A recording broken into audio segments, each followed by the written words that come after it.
So, welcome everyone to our Lunch and Learn on practical tips for immigrants and activists with Jing Feng.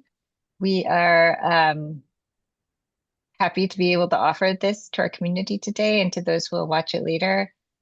We are pretty firmly convinced at AAPI New Jersey that all of our destinies are linked and that the health of our democracy is going to be measured by the way that we treat our most vulnerable. And I think we're seeing that in the immigration space now more than ever. It is not chaos. It's a very controlled and ruthlessly executed plan to use federal immigration laws and enforcement to in the service of a white nativist agenda. And I think we are seeing this sort of rippling out from affecting not just those who are considered undocumented, but those who have legal status and even citizens. So very grateful to Jing Feng for volunteering to offer this information to our community. I think that really demonstrates the kind of community care that we need during this time. So let me share a little about her very impressive background. And just to be clear, she's an incredibly busy attorney, as all immigration attorneys are right now. She offered to do this because she wanted to bring this to our community. And again, we're very grateful. So without further ado, Jing Amy Feng is the founding partner of Jing Feng Law Group, a leading U.S. immigration law firm serving businesses, individuals, and institutions. With over 18 years of experience in business and investment immigration, Jing is recognized as a who's who top lawyer and a trusted advisor to Fortune 500 companies, startups, and universities. She specializes in employment-based visas such as H-1B, L-1, O-1, green card strategies such as EB-1, EB-5, and IW, and complex immigration matters involving compliance, cross-border mobility, and consular issues. Just as a reminder to all, we are not offering personalized legal advice on this call. We are just offering general information and tips. We encourage you to contact an attorney if you have additional questions after this. Yes, and Shira says in the chat, if you'd like to ask something anonymously, you can send it as a DM to her and she'll uplift it. So I will turn it over to Jane. Thank you so much for doing this with us today. Hi, Amber. Thank you very much for the introduction. And hi, everyone. My name is Jing Amy Feng. I am a business immigration lawyer, having practiced for 17 years. And then thank AAPI for such an opportunity to share my thoughts on the impact of the current immigration policy to all foreigners, no matter you are student visa holders, working visa holders, or even green card holders, or naturalized US citizen. We have seen a huge and a dramatic impact on all foreigners in the US.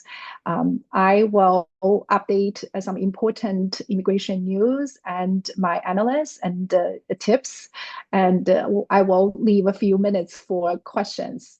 Let me share my PPT.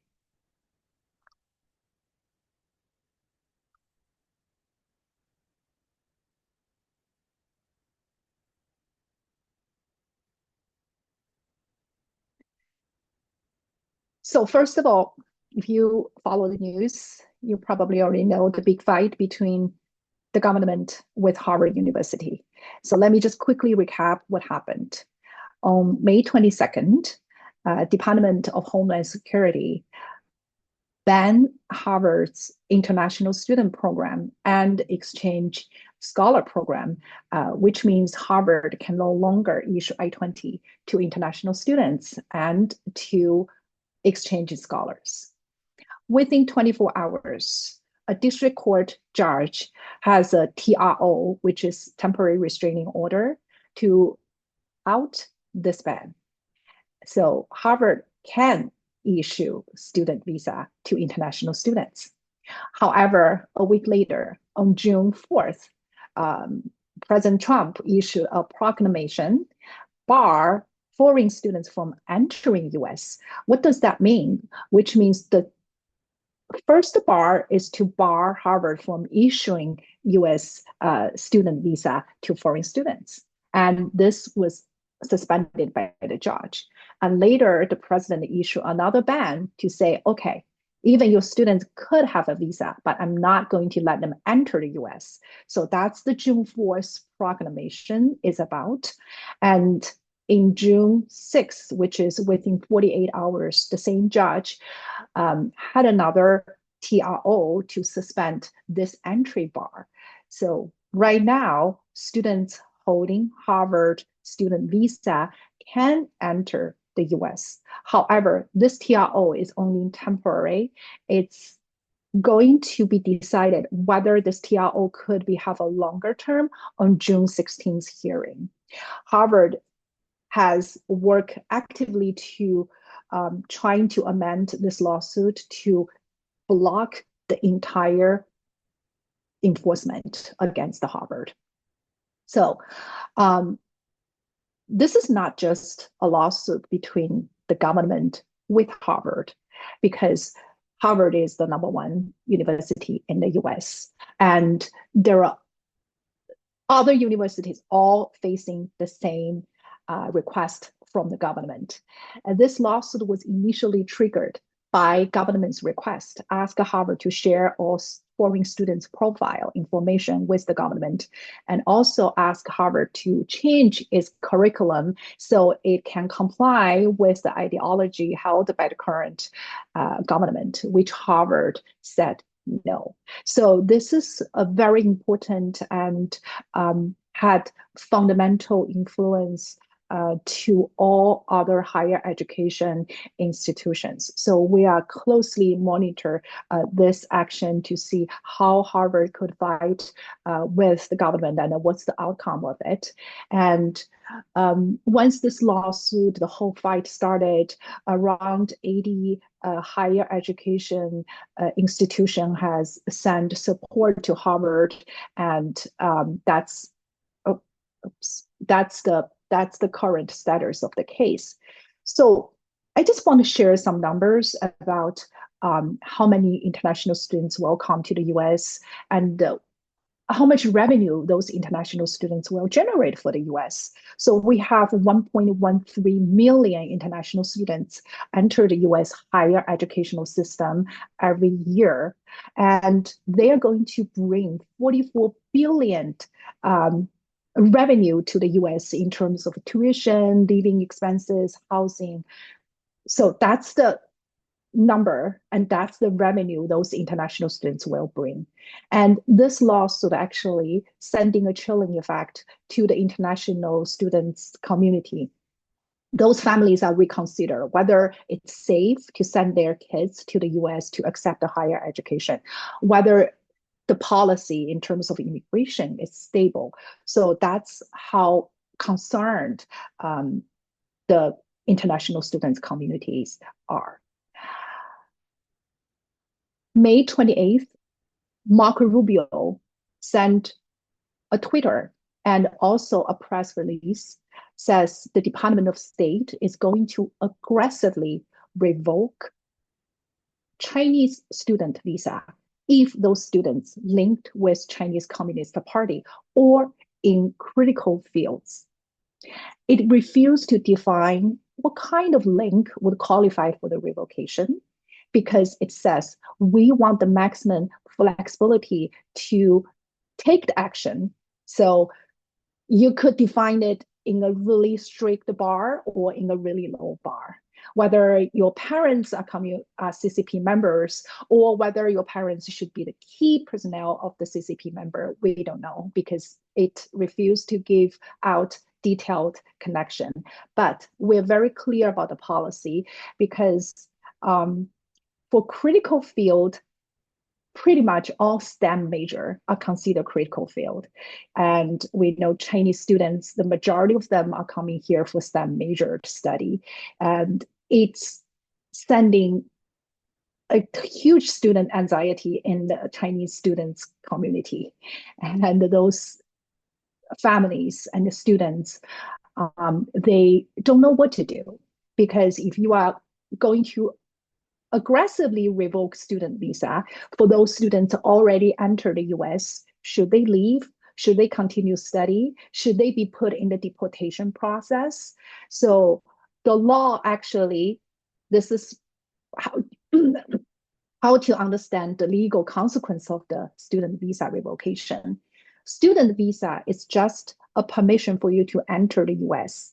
In the past, if your student visa is revoked for any reason, if you are already in the US, your status still valid. You can continue to study. You can continue to finish your program. However, there is a law that says if your student visa got revoked, ICE and Department of Homeland Security has the right to deport you, to put you in the deportation process. But in the past, it never has done like this way. But in the current administration, and we are seeing those well combined together. So if your student visa got revoked, they probably by law, they could put you in the deportation process. So that's the chilling legal effect on those Chinese students. A few days later, President Trump and President Xi had a phone call regarding the tariff. And also the Chinese international student is also discussed in this phone call. After that, both governments sent an official announcement, says President Trump said Chinese students are welcome to the US. So this back and forth, although we are not very surprised because that's the style of the current government. However, it sends message to those Chinese families. The immigration policy in the US is not stable. And the immigration policy is just a tool for the current administration used to negotiate with different countries. So this way, we already see Australian, they welcome Chinese students to their country to pursue their career. So we have 270,000 to 370,000 Chinese international students to the US annually. So if those Chinese families choose to send their kids to other countries, that's definitely a loss to the US. The end of March, 4,700 international students' F visa was revoked, plus their civis record, which is their F status in the US, was terminated without any due process.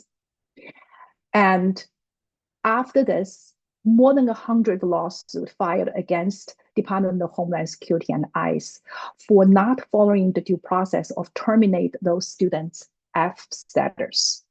They use AI to check the background of all the students. If you have minor violation, including traffic violation, such as speeding tickets and parking tickets, if you have arrest record, you will be terminated the F status in this saga.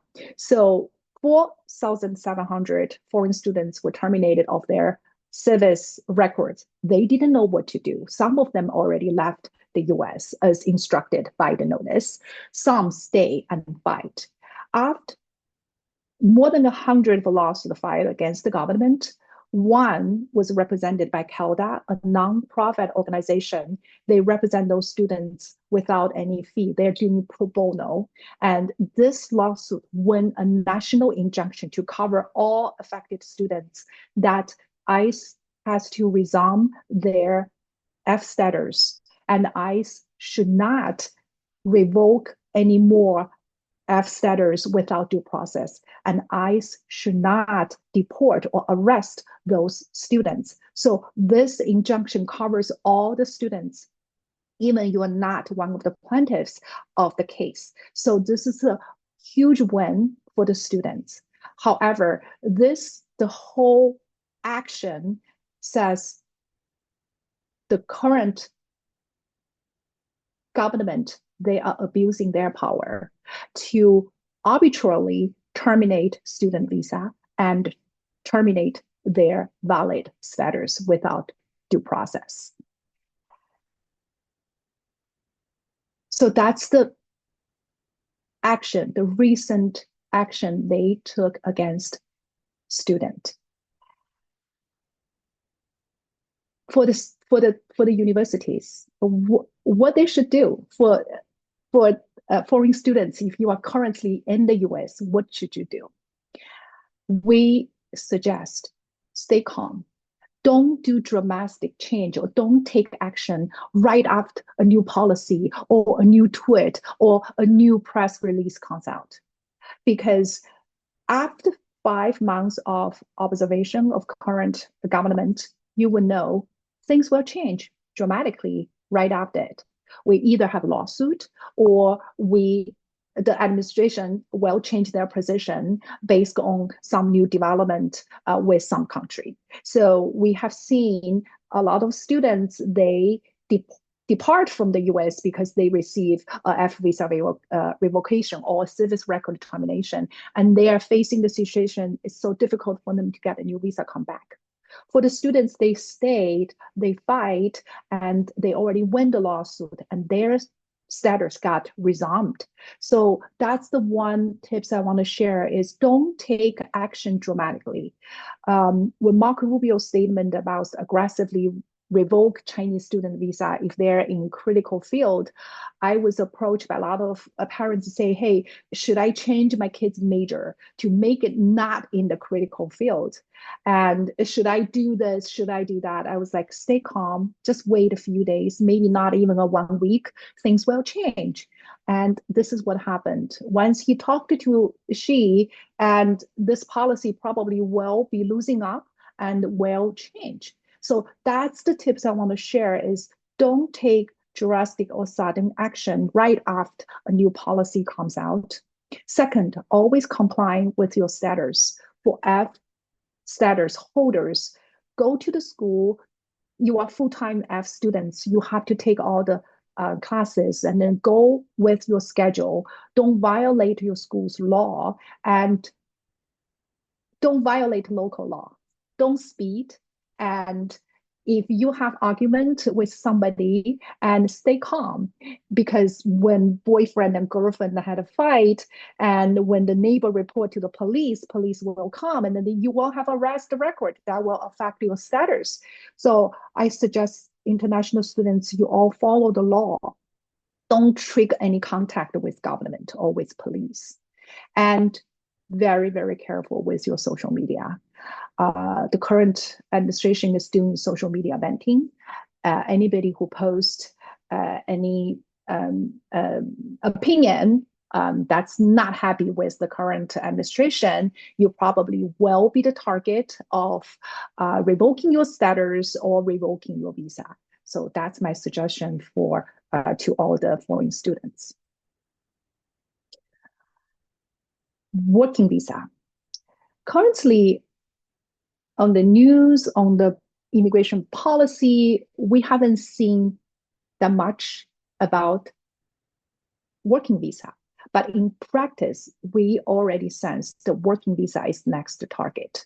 Because for H-1B, L-01 working visa holders, we have seen clients receive unusual requests for fingerprint. For those cases, usually there's no fingerprint requirements. However, recently we received USCIS RFE request. First of all, say, we found some adverse information about your case, but they refuse to tell you what kind of information they found. So we request you to update with us your address. Then we're going to send a fingerprint notice for you. You are going to go to the field office to do fingerprint. What does that mean?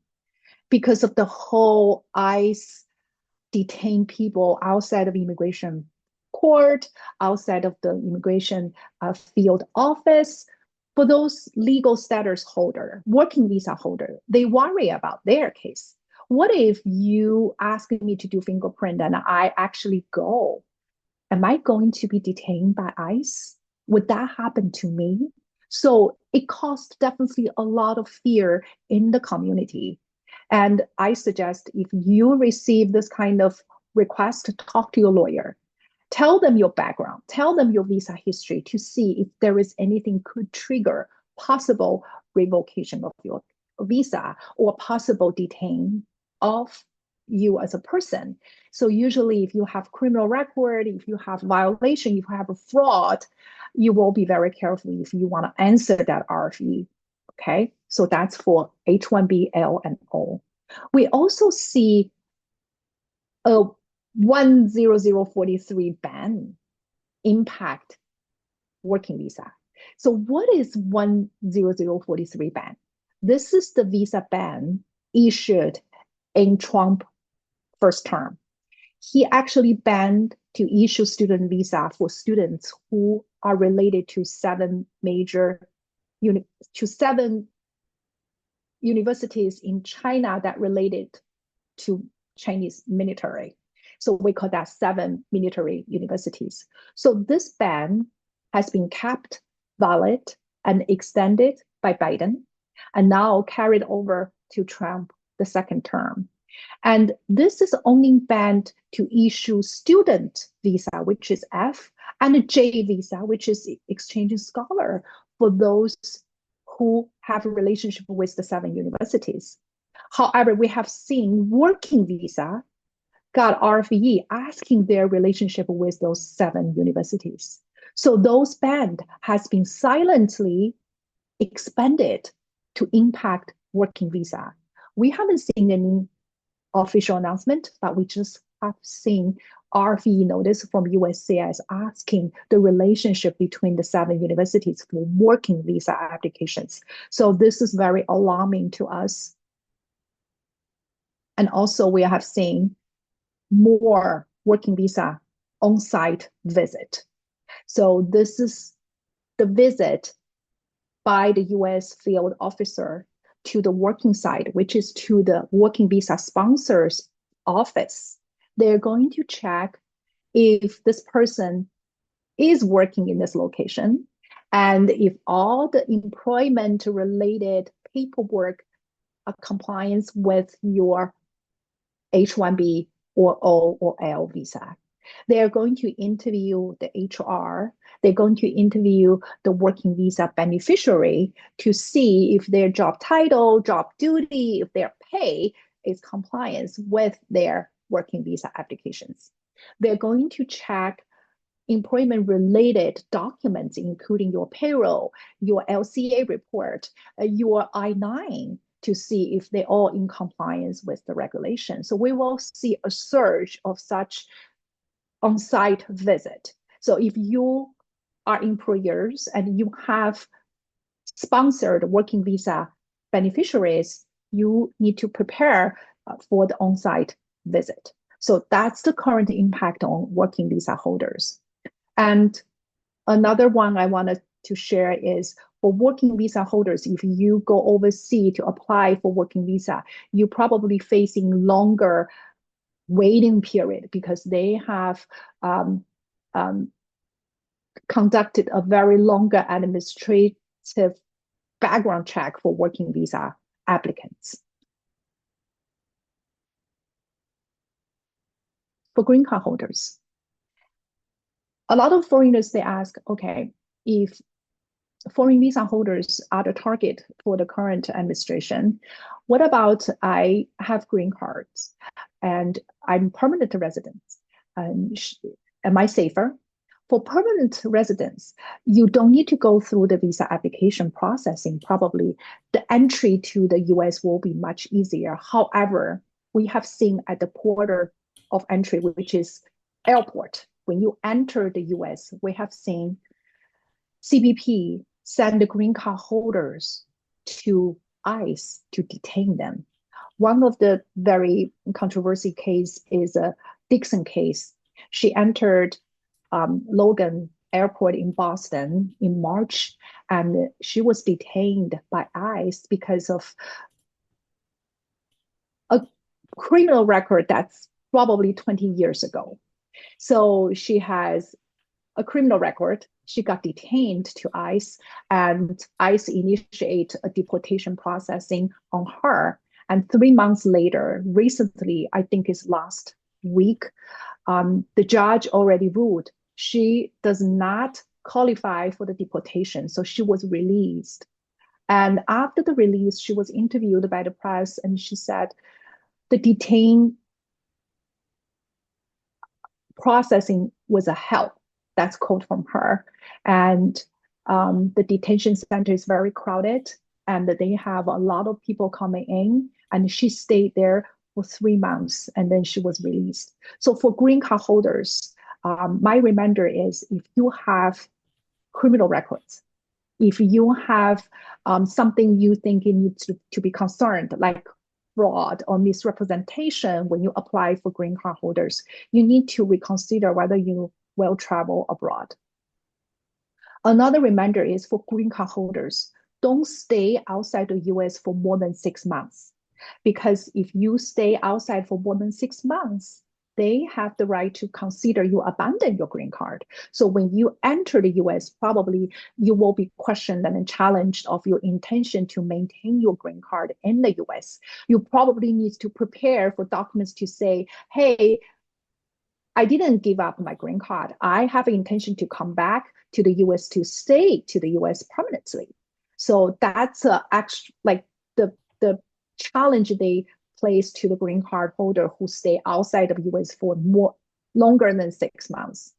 We have helped clients with green card who stay outside of US for several years because of the COVID, because of the medical concerns, and for those cases, you need to contact the immigration lawyer to prepare an entry package for you to persuade the CBP officer that you were outside for longer term for uncontrollable reason, and you want to come back to live to the US permanently.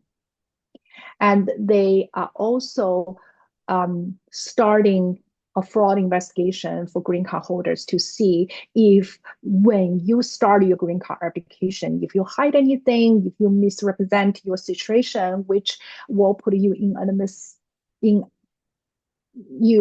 inadmissible for green card. If they find anything, they're going to revoke your green card. So you probably will have a question like, what kind of situation would qualify a revocation of the green card? So for green card, the revocation bar is pretty high. It's not like you have a traffic tickets and you are going to be taken away of your green card. The green card holders, if you have crime, the crimes with moral turpitude, which is like family abuse or fraud, and then that crime, if that crime has convinced and have more than a year sentence on you, that could trigger revocation of your green card. Or if you have felony criminal record and like murder or rape or human trafficking, for those kind of felony crime, your green card will be revoked. Or the revocation will be based on you stay outside of US for longer term, then your green card is considered being abandoned. So that's the bar to revoke your green card. Then the process is not that easy. It's not like Marco Rubio sign a paper, then you lose your green card. The green card processing is first is the investigation to prove that you have met the green card holder's revocation standard. Then they're going to issue you NTA, which is notice to appear in front of immigration judge. Then you have a right to retain your lawyer to challenge such claim. Then the judge will determine if your green card should be revoked or not. So that's the due process to revoke your green card. So if you encounter any of this kind of challenge, I suggest you contact your lawyer. We talk a little bit about the impact on US employers. So you have I-9 compliance, and then you will expect the audits and the investigation will be more frequent, and you will see more on-site visit and checking, and you probably will see a longer processing time for green card and a working visa application. And you probably will facing that if your working visa holder travel overseas, they probably will stuck overseas for longer term, could not come back. So that's the impact for US employers. And another thing is you probably will see higher working visa denial rate. That's very frustrated because the whole purpose of venting valid visa holder is to give more space to the US local worker for them to have opportunity to work. Consular and CBP. This part is very problematic part. Why? Because the consular processing is the processing of foreigner. If they want to legally enter US, they need to apply for visa at the local US consular process, consular office. So the consular office has diplomatic authority to determine if they issue a visa or deny a visa to you.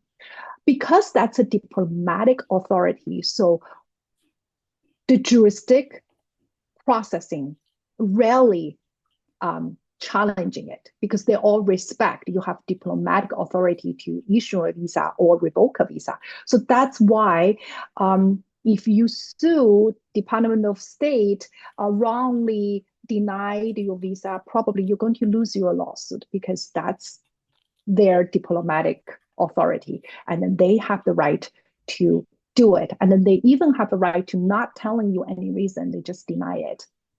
So in consular processing, we see F and the H has very high visa application denial rate, and including B1 and B2 visiting visa, and including the immigration visa, which is a green card application outside of the US part. So we have seen higher deny rate and longer processing time.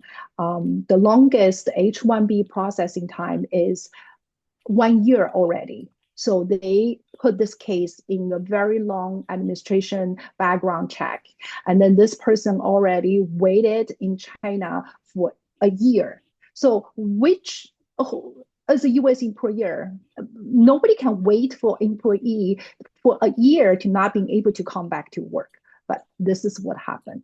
So you will see long administration background check.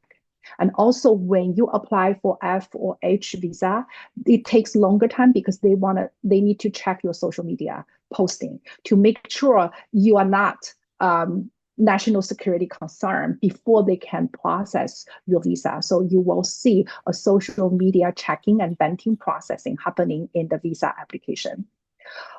Once you go through all the hurdles, you get a visa. When you enter the US, CBP is another obstacle that you have to, is another challenge for a lot of foreigners, because when CBP, they examine your entry, first of all, they're going to have the front officer to ask you what's the purpose of your trip. If you're working visa, they're going to ask all the questions regarding your job, your pay, your job duty. If you're student visa, they're going to ask you about your program, your university, your professor, and then what you are researching about your project. And also what did you do when you are in your home country?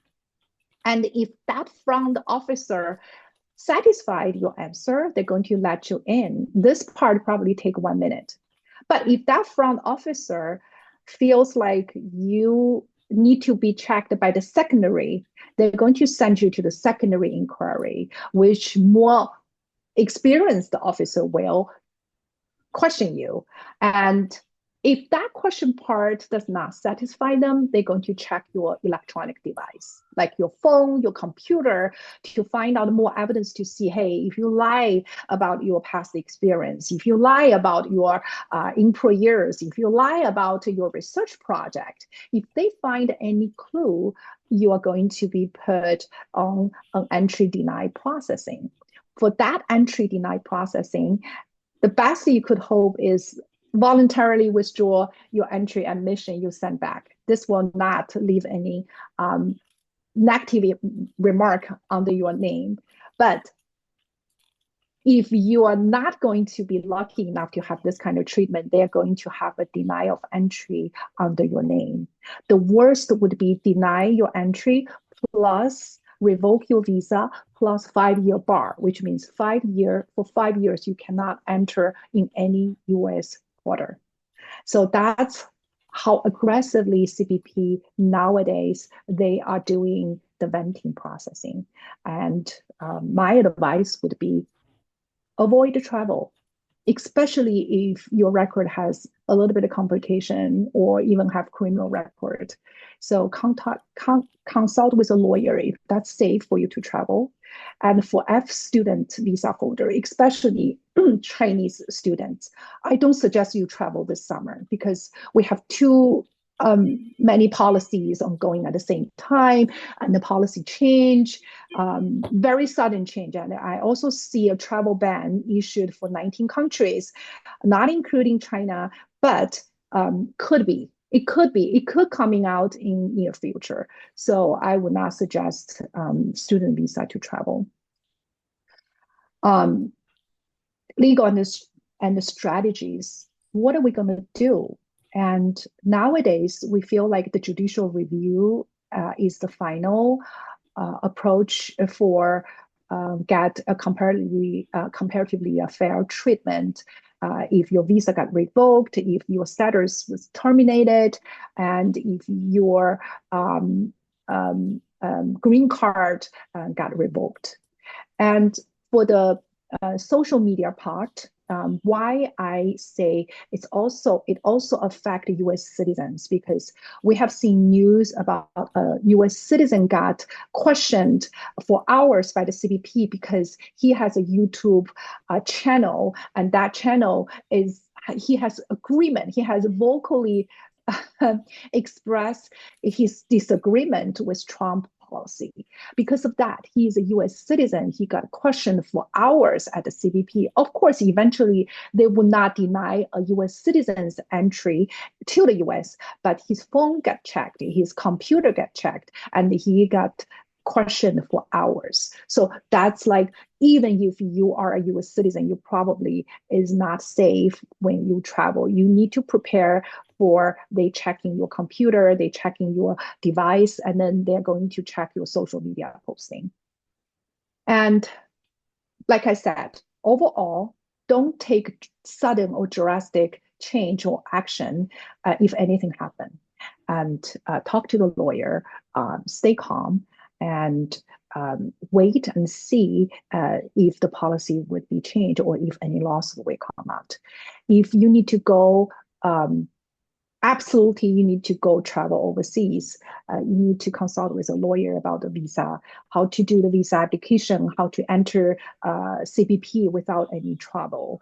And for employers, talk to the lawyer to review your internal policy, your employment term, your working visa compliance documents. So prepare for the visit. So I think that's conclude my presentation today. And if you have any questions, I would love to answer. Great. Thank you so much, Jing. There was so much incredible information that you just shared. Again, if you have questions in the chat, please feel free to put them in the chat box, or if you want to ask them anonymously, you can DM directly to Shira Cruz.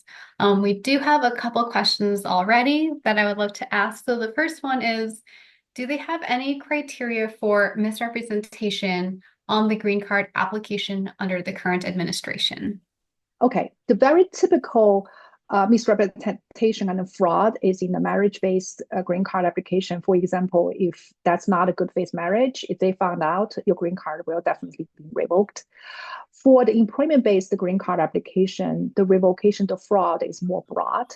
For example, if you have misrepresent any of the key fact of your working visa, of your student visa to the government in exchange for benefit, that consider fraud on the green card application. For example, student visa has an OPT stage. OPT is the working permit to allow the student who finish their program in the US college or university, they have the working permit to get some internship in the US. So for that part, the OPT request, your unemployment period should not be more than 90 days. So when those students could not find a job, but they need to meet the 90-day, under 90-day unemployment period requirement, I think back in 10 years ago, there is a scam company, they offer just a offer letter for those OPT students to meet the employment requirement, but they don't have a real job to offer to them. So this scam got cracked down by USCIS, and all the students who associated with this company will have a fraud mark under their name. So when they apply for green card, that's a big challenge for them to explain to the officer whether what happened to the fraud, whether you know this is not a real job, but you cheated and then you provide a fake offer letter to your university in order to maintain your OPT status. So this kind of misrepresentation on the key fact that in exchange for immigration benefit, it's considered misrepresentation and will affect your green card application. Thank you for that. We have another question. You shared an example of someone getting detained at the airport and going through their devices. What are our rights as U.S. citizens or as visa holders when we are entering the country from overseas? Do we have to turn over devices? Is that something that we can say no to or not give our consent? That's a very good question. Unfortunately, CBP has the right to check your phone. There are two very famous case law to give the CBP authority. First of all, even CBP has nothing to suspect. He has no red flags on your history, on your background. He has the right to review your electronic device, even for US citizen. And then second of all, they have evidence approaching way to check your electronic device. What does that mean? Is they use their device equipment to connect with your device so they can download all the data from your device. For this part, another case law says they have to have legit and reasonable suspicion on your record in order to initiate that part. But both case laws gave CBP authority to check your electronic device because they have national security concern as the authority, and they have very broad authority. So for US citizen, even for US citizen, if they need to check your electronic device, you have to show them. If you say no, that will not make your entry deniable. They still need to let you in. However, they can ask to keep your device for 5 days. So they can check it. You can say no, but it will complicate your entry processing and take longer, but eventually you probably could not fight for it. They're going to check it. So I would suggest you make sure they all presentable. When you go out of country, if you have to bring your electronic device, make sure there's nothing against you could have any negative impact on your entry. And 2 days ago, Mark Rubio in an interview said, I know you guys all know we have social media venting. However, if you have no social media, or if your social media is so clean, there's nothing, that's a problem. That problem alone can make us deny your visa because I believe you have something to hide. So that's a very concerning assumption because we know some people just don't have social media. And for those kind of situations, he said, if you don't have anything, that itself is problematic, is concerning to us. So that's the current position held by the Department of State.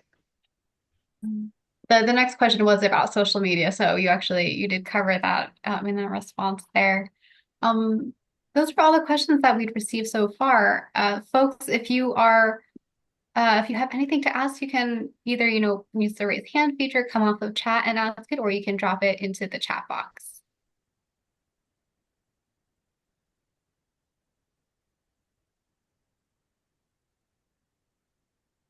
Has anybody recently traveled abroad and coming home? And you guys can also share your experience, which airport you entered, and then whether you got questioned. We'd love to know because the current administration, they are not very transparent. We have to figure out their policy, especially internal guidance, by collecting those data, those experience from our clients, or in social media, people share their experience so we could get some sense on what's going on currently. And in Trump first term, the government actually blocked the communication channel between immigration lawyer association with those government like DSH, ICE, Immigration Court, and the Department of Labor and the CBP. When we have professional conference, usually they will come to update with us their policy, their internal guidance. But in Trump's first term, they refused to come to talk to lawyers. Second term, I expect the situation will be even worse. So we don't get some insider information. All the information we got is from our clients' experience, the reports on social media, so we know what's going on behind the door. From your client's experience or what you've seen, are there any particular points of entry that have been more strict than others? Yes. One example is if they find out you have two different versions of resumes. For example, one of my H-1B clients, they present a short version of the resume at the port of entry, and later on, he got to the stage. They check his computer. They found out a longer version of the resume. This is very normal. When we apply for different job, we'll have different resume, have different version of the resume, and then just because of this, CBP suspected that he has something to hide, and because of those kind of assumption, they denied his entry, revoked his H-1B visa, and then put a 5-year bar. So this is the highest punishment for denied entry. And to be honest, this is very unfair to him. But this is the one thing that can trigger CBP's deny and harsh determination on your entry. So I would say, keep everything simple, keep everything one version. Don't give them any opportunity to find out any clue to challenge you, especially if you are in sensitive field, you work for sensitive employers, like those employers that on the Department of Commerce list. For those kind of employees, they got longer administration processing background check, and then when they enter CBP, every time their electronic device will be checked. And for those L holder, they are executives for those companies. When they depart from US, they leave US, their electronic device got checked because they want to know if you bring any sensitive information out of the country. So that's what they are checking. Yeah, we have some additional questions in the chat box. So as an average and law-abiding US citizen, is there anything I could do to avoid trouble at points of entry? And then same question for a permanent resident. But I also do want to preface that with, I think this idea of like law-abiding is yes, it's kind of shifting too in the administration's perspective. Exactly. And one update is in the past, green card holder and a US citizen, when they arrive US, they will go the same channel.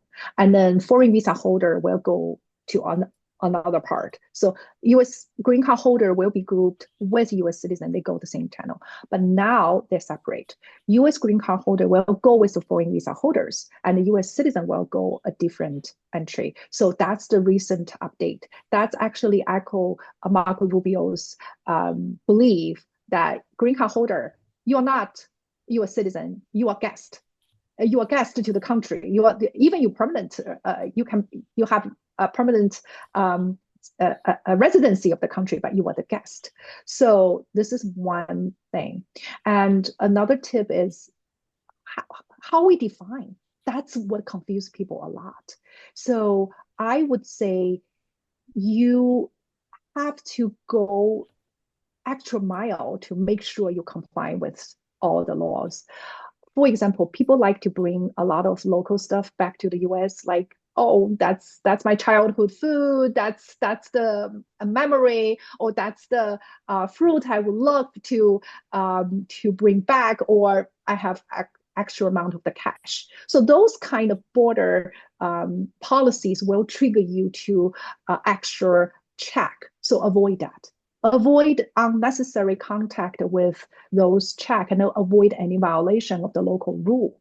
And then I would say social media cleanup. You could post something about your beautiful life, your food, but not politically related anything. Or even sometimes they were saying, even I give a thumbs up or give the heart for somebody's statement, probably that will be venting too, because they're not using humans to check your social media posting. They're using AI. So when they're using AI, anything could pop up and AI will make mistakes. The 4,700 students visa got revoked is because of the AI pull out all the record under each student. They make mistakes, so they got a lot of students, they got denied for no reason. For us, we're the same. We just make sure your social media, your thumbs up also being cleaned up. So don't give them any clues to deny your entry.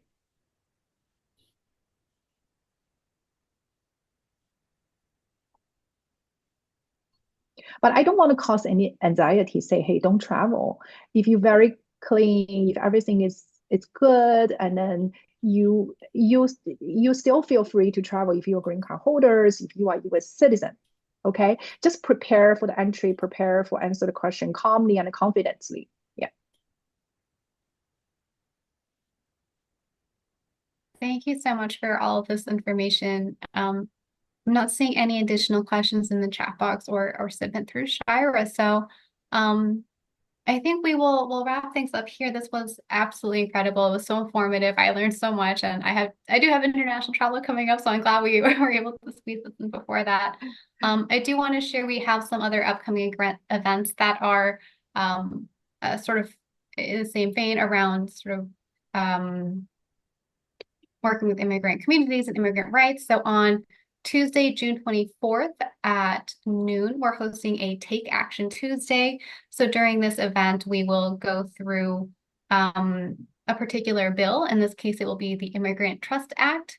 We'll go through it, share its status, and then we'll take time together to reach out to all of our legislators. So we'll make those phone calls together. We'll provide a script and all of that information.